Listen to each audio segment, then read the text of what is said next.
Hai, perkenalkan nama saya Martina. Ini video pertama di channel ini yang akan menceritakan cerita horor untuk kalian yang berkisah tentang teror rumah peninggalan kakek.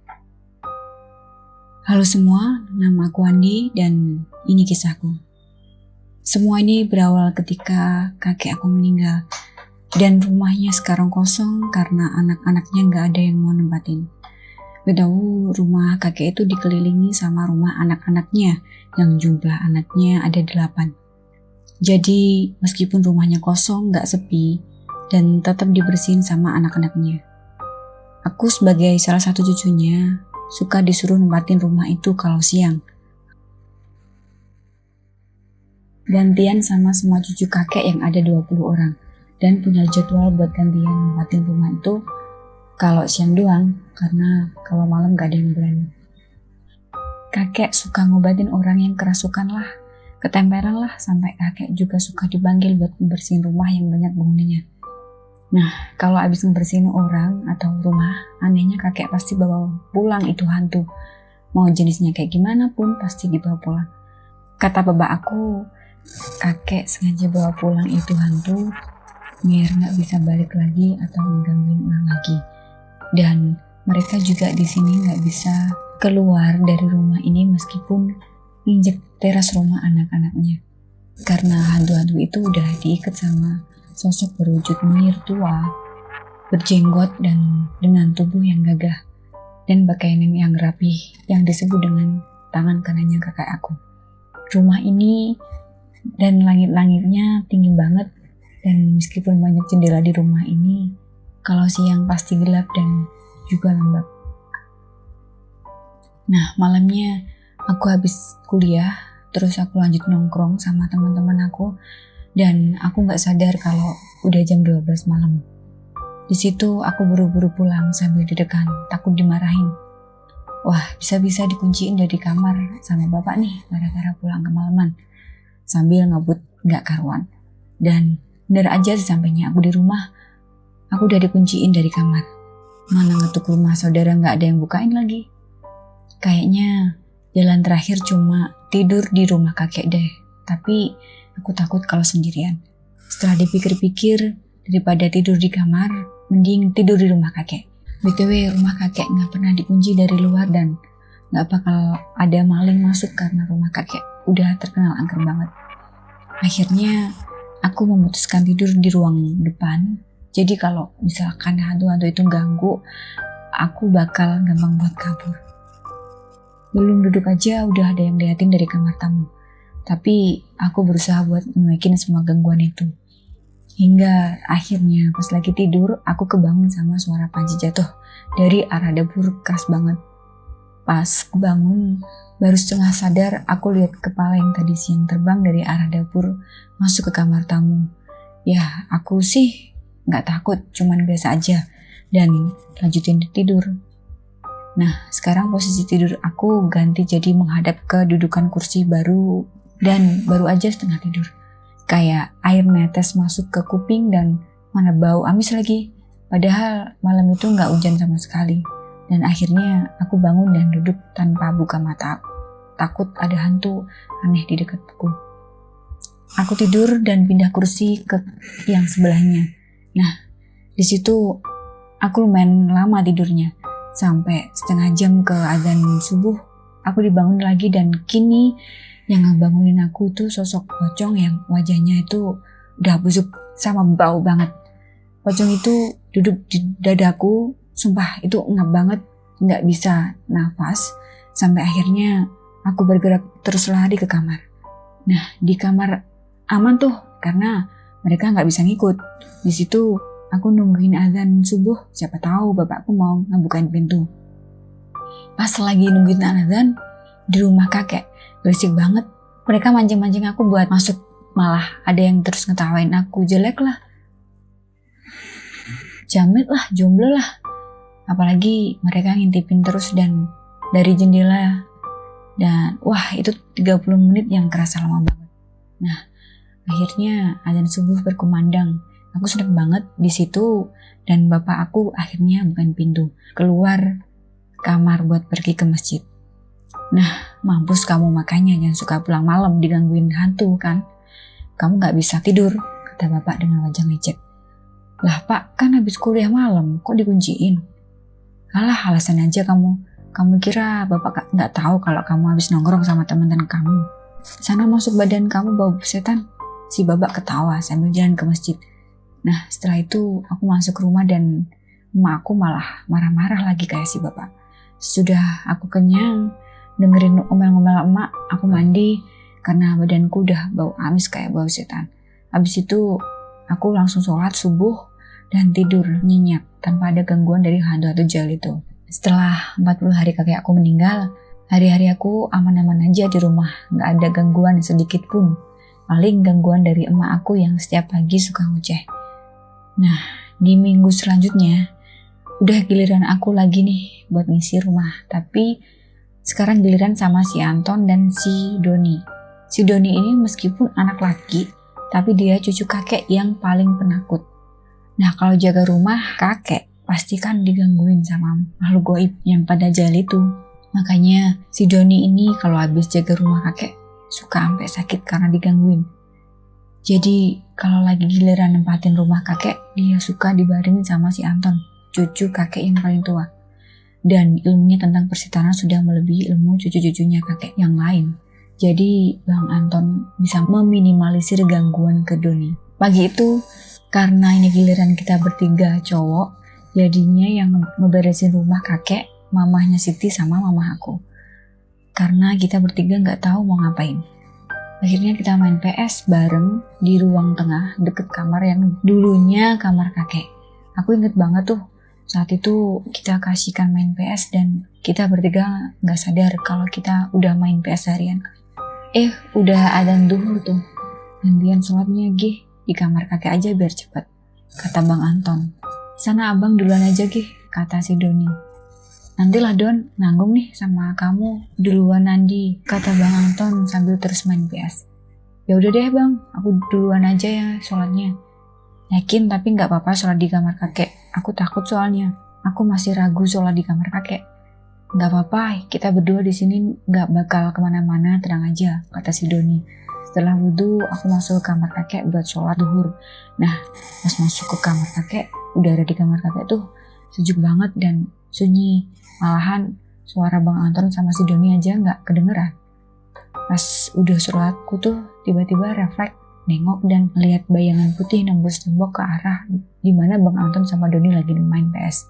Langsung deh aku ke kamar ngejar mau lihat siapa sosok yang tadi nembus tembok. Tapi pas keluar kamar, sosok itu udah nggak ada dan aku nanya ke Bang Anton yang dari tadi masih sibuk main PS. Bang, lihat setan lewat nggak? Setan apaan? Ngada-ngada banget loh, baca Bang Anton heran. Yakin gak lihat bang?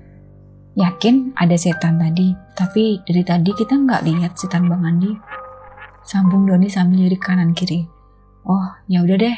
Setelah itu Bang Anton sholat barengan Doni karena Doni takut sama sosok yang tadi aku lihat.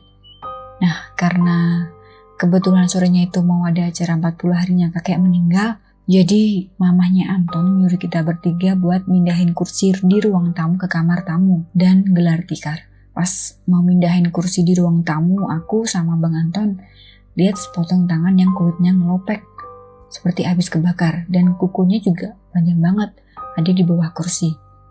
Karena aku sama Bang Anton gak mau nakutin si Doni, jadi kita berdua gak menunjukkan respon apapun karena kalau sampai Doni takut, dia malah digangguin sama itu pemilik tangan. Saat aku sama Bang Anton masih merhatiin tangan itu gerak nembus tembok entah kemana.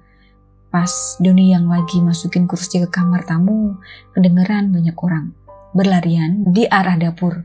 Serentak Doni entah kenapa tiba-tiba kejang-kejang sambil matanya melotot melihat Bang Anton dan saat itu juga aku langsung lari manggil bapaknya Doni yang letak rumahnya lumayan jauh. Om, si Doni, sambil lari terengah-engah ke arah rumah Doni. Ada apa Andi kok lari-lari?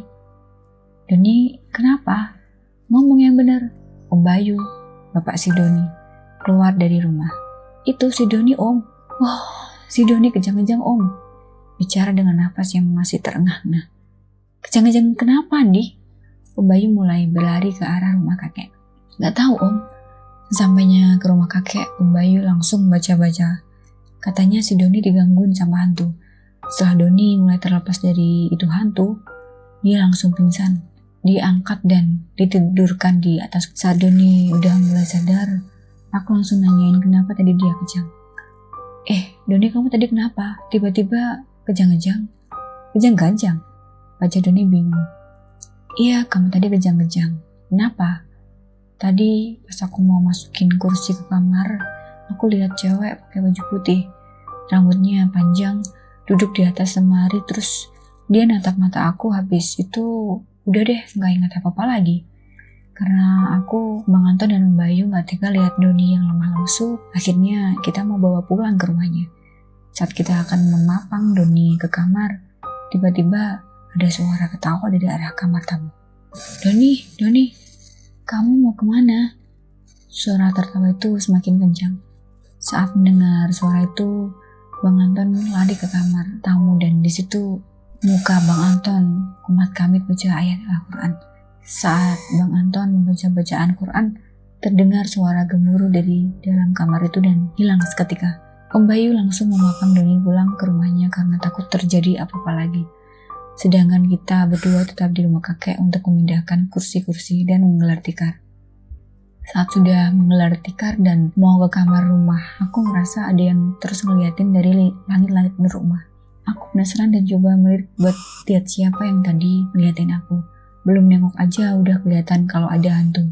Dengan badan kurus, kering, dan wajah keriput lagi nempel di langit-langit rumah kayak laba-laba. Di situ aku coba buat nyuekin apa yang aku lihat dan buru-buru ke kamar dari rumah kakek. Sorenya kami sekeluarga mengundang warga yang ada di sekitar rumah untuk melaksanakan 40 hari meninggalnya kakek. Saat acara dimulai dan Pak Ustadz setempat mulai membaca Al-Roh, tiba-tiba dari arah WC yang ada sumurnya terdengar cewek teriak-teriak minta tolong. Padahal di WC itu nggak ada siapa-siapa. Suara cewek terus merintih dengan keras. Seketika semua warga berhamburan keluar rumah karena ketakutan.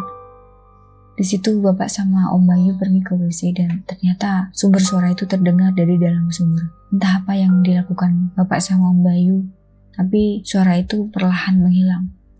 Karena warga takut kembali ke rumah kakek, akhirnya kami semua melanjutkan acara itu di rumah Om Ahmad dan acara 40 hari kakek berlangsung lancar. Karena rumah kakek masih berantakan, akhirnya aku, Bang Tony, Siti, sama Yuda, salah satu cucu kakek, pergi ke rumah kakek buat bersihin rumah. Saat kita berempat lagi bersihin rumah, suara aneh terus bermunculan dari suara anak kecil ngajakin main. Suara pria bersuara berat. Woi, lagi pada ngapain? Ganggu aja kalian, sana cepat pergi. Dan suara aneh lainnya. Di sini kita nggak ketakutan karena kita berempat dan kalau ada apa-apa kita tenang karena ada Bang Anton. Setelah selesai beres-beres, kita pergi karena udah menjelang maghrib dan suasana rumah kakak sudah mulai mencekam. Namun juga pakai sandal, tiba-tiba Om Bayu teriak-teriak manggilin bapak, katanya si Doni kejang-kejang lagi dan akhirnya ayah pun pergi ke rumah Doni. Saat Om Bayu dan ayah pergi ke rumah Doni, aku coba untuk ngikutin bapak. Sesampainya kita bertiga ke rumah Doni, aku lihat si Doni udah gak kejang-kejang dan udah terbujur lemas di lantai kamarnya. Akhirnya kita bertiga ngangkat Doni ke atas kasur. Namun tangan aku terlepas dari badan Doni. Doni kejang lagi. Kebetulan saat itu mamanya Doni lagi keluar kota, lagi nemenin kakaknya Doni. Saat ngeliatin Doni udah pingsan, Om Bayu langsung telepon mamanya Doni dan ngasih tahu apa yang terjadi ke Doni. Saat Om Bayu sedang menelpon mamanya Doni di kamar dan aku nemenin Doni sendirian di kamar sedangkan bapak lagi coba cari ustadz yang bisa dipanggil ke rumah. Pas lagi nungguin si Doni, aku lihat di badan si Doni itu banyak helaian rambut yang panjang banget nempel di badan dan bajunya Doni. Otomatis aku ngambil rambut yang nempel di badan si Doni, belum aja sehelai ku ambil, tiba-tiba ada tangan yang kemarin aku sama Bang Anton lihat di bawah kursi. Tapi sekarang aku gak lihat tangannya doang, sekarang aku lihat tangan itu sama badannya yang berwujud cewek yang berambut panjang dan memakai baju putih. Mungkin ini cewek yang dibilang Doni pas kejang-kejang di rumah kakek. Tapi aku lihat wajahnya nyeremin banget. Kulitnya ngelopek-ngelopek berdarah sampai bernanah. Kayak kulit yang habis kebakar dan matanya juga berwarna putih dan ada titik hitam di tengah-tengah kayak yang sering muncul di film horor. Lagi-lagi menatap mata aku, tapi untungnya di situ pikiran aku nggak lagi kosong, jadi nggak kayak si Doni sampai kejang-kejang. Cuman membuat muka aku merinding. Tahu-taunya aku malah nggak diem dan nggak inget apapun. Bahkan aku nggak tahu kalau bapak udah balik lagi, Pak Ustadz. Tatapan cewek itu terasa lumayan lama nggak lepas dan aku juga nggak bisa apa-apa. Tahu-tahu di depan mata aku udah ada wajah Ustadz Amir, Ustadz yang diajak sama bapak. Namun sepenuhnya aku sadar dan masih bengong. Aku memikir kenapa cewek ini bisa keluar dari rumah kakek dan bisa masuk ke rumah Om Bayu. Padahal gak ada satupun hantu yang bisa keluar dari rumah kakek. Meskipun pergi ke halaman rumahnya, pasti bakal mental lagi ke dalam rumah karena ada yang berhasil lolos, pasti langsung jikat lagi sama sosok kepercayaan kakek. Perlahan arwah aku sudah mulai terkumpul dan aku udah mulai bisa sadar sepenuhnya. Andi, kamu tadi diapain sama itu nenek-nenek? Tanya Ustadz sambil menepuk-nepuk bahu. Lah, Ustadz kok udah ada di sini aja?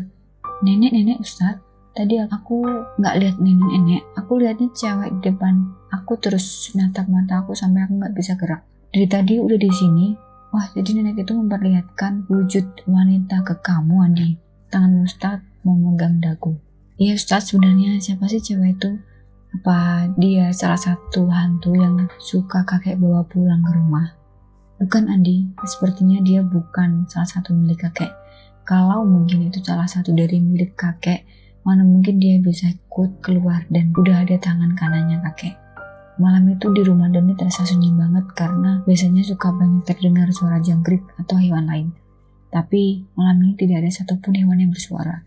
Meskipun sepanjang malam di rumah Doni nggak terjadi apa-apa, tapi suasana rumah Doni benar-benar berbeda dari malam biasanya aku nginep di rumahnya.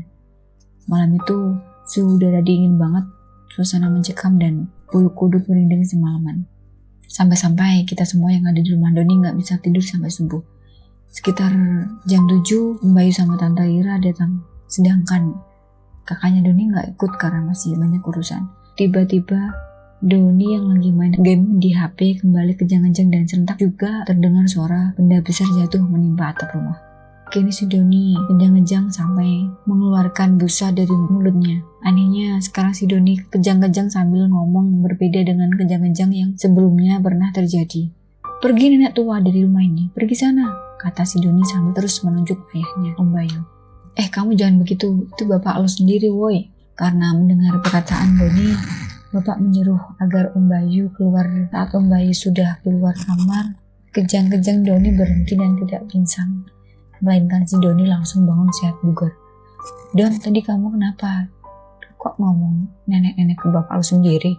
Hah? Ayah? Dari tadi aku gak lihat ayah. Aku lihat nenek-nenek di depan pintu melototin aku.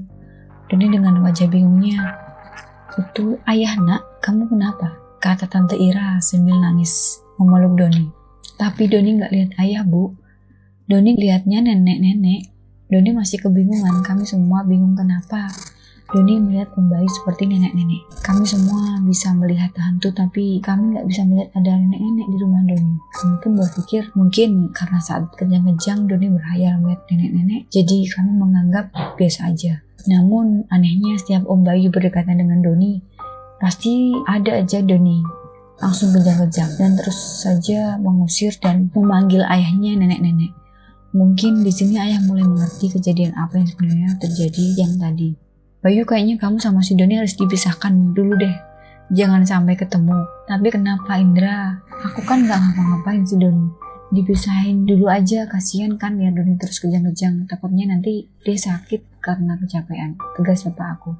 Akhirnya Bayu untuk sementara waktu tinggal di rumah aku dan aku. Hasan sama Om Irwan tinggal di rumah Doni. Karena saudara lain sibuk bekerja dan hanya Om Irwan yang pengangguran, sehingga Om Irwan yang bisa menjaga Doni 24 jam. Dan ternyata bapak benar, karena sudah beberapa hari Doni dan ayahnya dipisahkan, bahkan tak saling bertatapan, dan bapak melihat kondisi Doni baik-baik saja. Akhirnya bapak mempertemukan kembali Doni dan Om Bayu. Akhirnya Om Bayu pulang ke rumahnya. Namun entah kenapa saat si Doni melihat Om Bayu, dia tiba-tiba kejang-kejang lagi dan ini berlangsung lumayan lama. Dan saat itu hanya ada Bapak, Om Bayu, aku dan Om Irwan. Kita semua panik karena Doni kejang-kejang lumayan lama. Hingga akhirnya Om Irwan berlari ke kamar entah mau kemana. Tak selang lama setelah Om Irwan keluar, Doni berhenti kejang-kejang dan pingsan. Entah kenapa, biasanya kalau Doni pingsan cuma beberapa menit, tapi ini udah beberapa jam gak sadarkan diri. Karena saat itu si Doni posisinya di lantai, jadi aku berniat buat mindahin dia ke kasur. Pas mau mengangkat Doni, tiba-tiba badannya Doni berat, padahal badan dia kecil. Karena Bapak lihat aku gak kuat ngangkat Doni, akhirnya Bapak sama Om Bayu ngebantuin buat ngangkat Doni. Saking beratnya, kita bertiga aja gak kuat ngangkat Doni. Nah, di situ kita bertiga baru sadar kalau tubuh Doni banyak helaian rambut panjang. Nah, karena Om Bayu lihat di tubuh Doni banyak rambut, Om Bayu berusaha buat ngambilin itu rambut, tapi tiba-tiba Bapak megang tangan Om Bayu. Sebentar, jangan diambil. Bapak menarik tangan Om Bayu. Kenapa emang? Jangan ntar kejadian kayak si Andi kemarin malah jadi bengong-bengong. Lalu ayah menceritakan kepada Om Bayu apa yang kemarin terjadi sama aku. Karena Doni udah gak sadar lumayan lama, akhirnya Bapak pergi buat manggil Ustadz Amir. Saat Ustadz Amir sampai di rumah Om Bayu, Ustadz Amir langsung meminta untuk memanggil salah satu muridnya, yaitu Pak Agung, ke rumah ini. Pak Indra, tolong panggilkan Agung suruh datang ke sini. Ustadz Amir dengan tegas ucapannya. Kenapa Ustadz? Doni baik-baik saja kan? Sambung Om Bayu dengan wajah khawatir. Pak Bayu, kamu ikut aku. Dan kamu Andi tunggu di sini dan jagain Doni. Kalau ada apa-apa sama Andi biarin aja, jangan diapa-apain. Tak berselang lama Pak Agung datang bersama Bapak. Setelah Pak Agung datang, dia langsung pergi ke lantai atas. Aku dan Bapak nggak tahu apa yang akan mereka lakukan. Tak berselang lama Doni sadar dengan mata yang melotot, dengan tangan yang mengepal dengan kuat. Andi, tolong bantuin aku Andi, tolong, sakit Andi. Setelah Doni bilang gitu, dia langsung pingsan. Aku di situ nggak bisa ngapa-ngapain. Mau nyamperin Ustadz Irwan nggak bisa karena tadi udah dilarang suruh Ustadz Amir. Tak berselang lama setelah si Doni pingsan, aku sama Bapak lihat satu persatu hantu datang ke rumah Doni. Meskipun mereka nggak bisa masuk, Bapak mulai khawatir. Akhirnya Bapak manggil semua saudara buat datang ke rumah Doni. Waktu mulai menjelang maghrib, di situ suasana rumah semakin mencekam dan padahal saat itu di rumah Doni banyak orang, tapi kami semua ketakutan. Ustadz Amir, Pak Agung, dan Om Bayu belum turun juga karena suasana rumah Om Bayu udah gak enak dan mulai tidak terkondisikan. Akhirnya Bapak aku suruh aku pulang. Saat aku keluar di kamar rumah Doni udah banyak banget hantu berdatangan, bahkan yang di rumah kakak juga berteriak-teriak ingin menghampiri Doni. Doni, suara itu terus-menerus terdengar. Padahal dari rumah aku ke rumah Doni itu cuman berjarak 15 meter, tapi aku gak berani buat pulang. Akhirnya Bapak membiarkan aku buat tinggal di rumah Om Bayu. Di situ Om Bayu, Ustadz Amir, dan Pak Agung masih di atas. Waktu sudah menjelang Isya, di situ barulah Ustadz Amir turun. Jadi sepertinya ada orang sirik yang mencoba mencelakai Bayu, tapi karena Bayu rajin beribadah, malah nyasar ke Andi, kata Ustadz Amir sambil menuruni tangga. Jadi sekarang gimana Ustadz? Kata salah satu mamaku. Sepertinya malam ini aku akan mencoba melepaskan santet itu. Santet? Siapa yang mencoba menyantet Bayu? Kata bapak aku. Aku juga gak tahu. Terus pas Ustadz, kenapa si Doni dari tadi belum bangun? Biarin Andi, daripada dia sadar nanti dia malah kerasukan lagi. Setelah itu Ustadz Amir kembali lagi ke atas.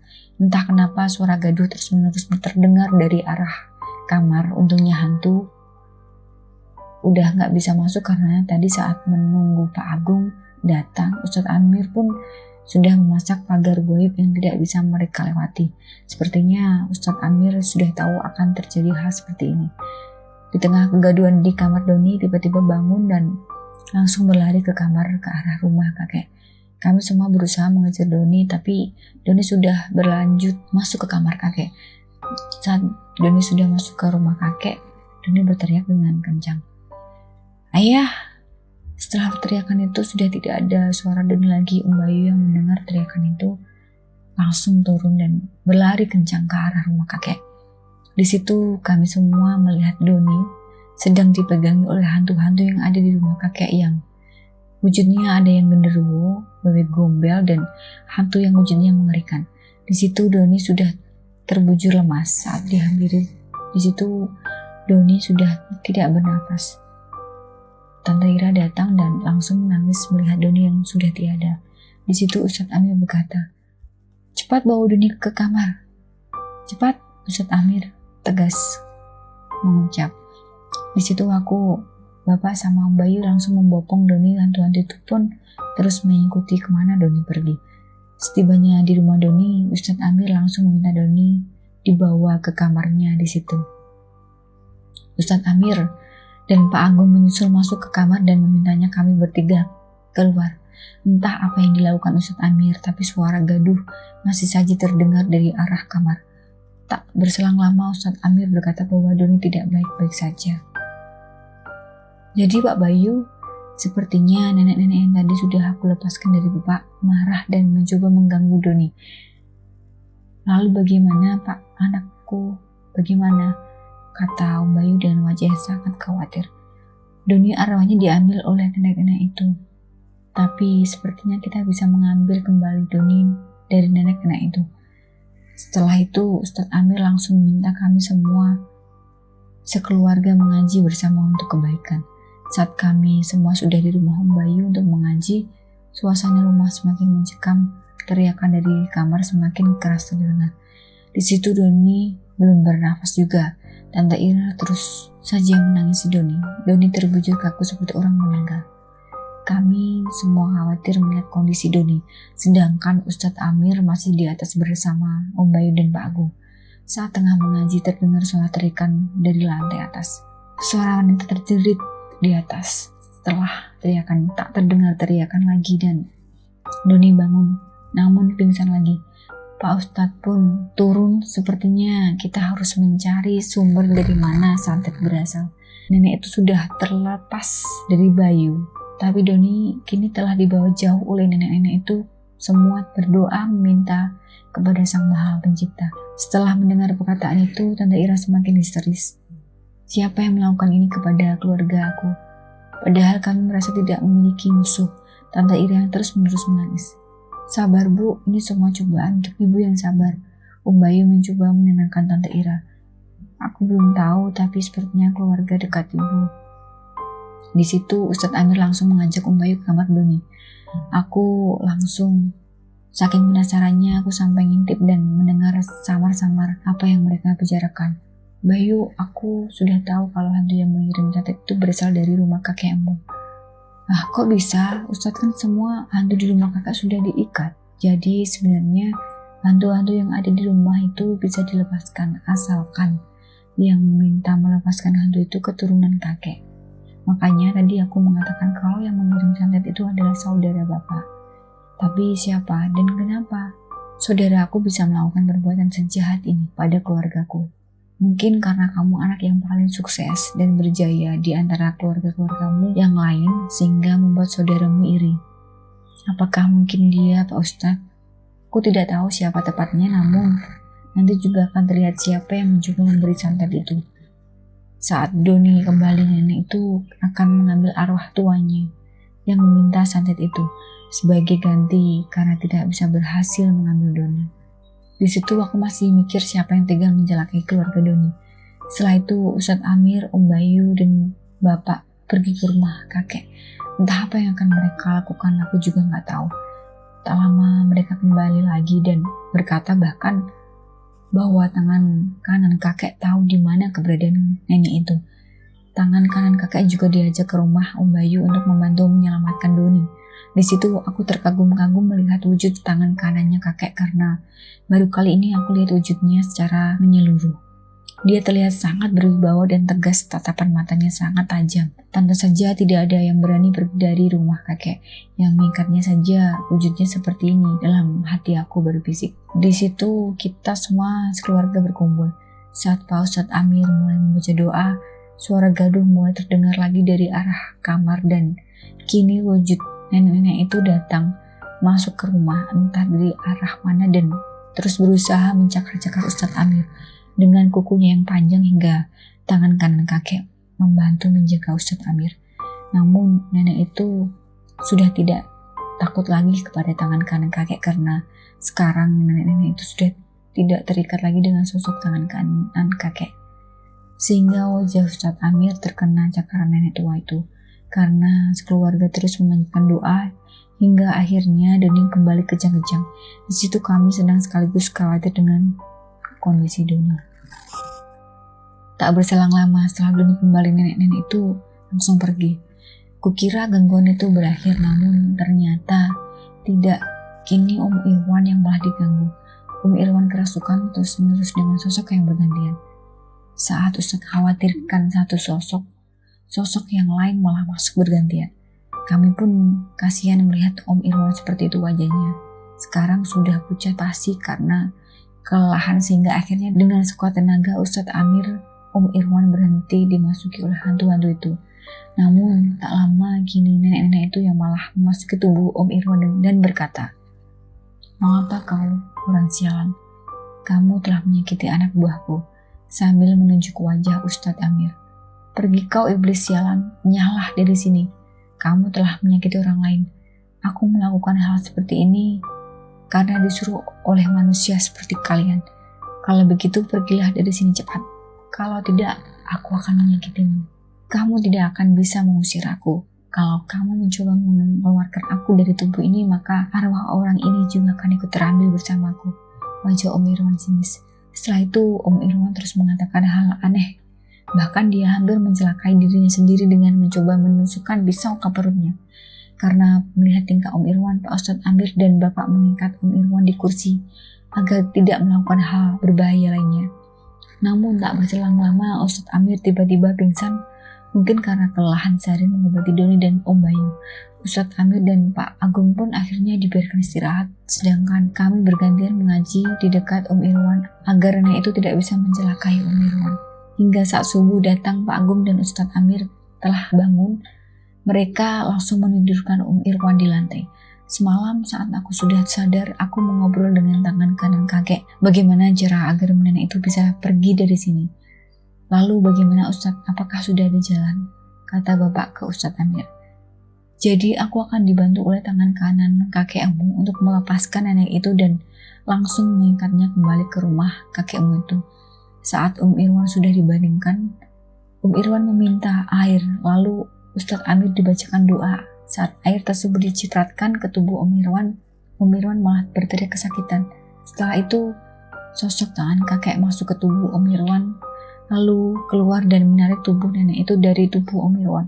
Saat nenek itu sudah keluar, Ustadz Amir dan Pak Agung langsung memandikan tubuh Om Irwan dengan air yang sudah diberi doa.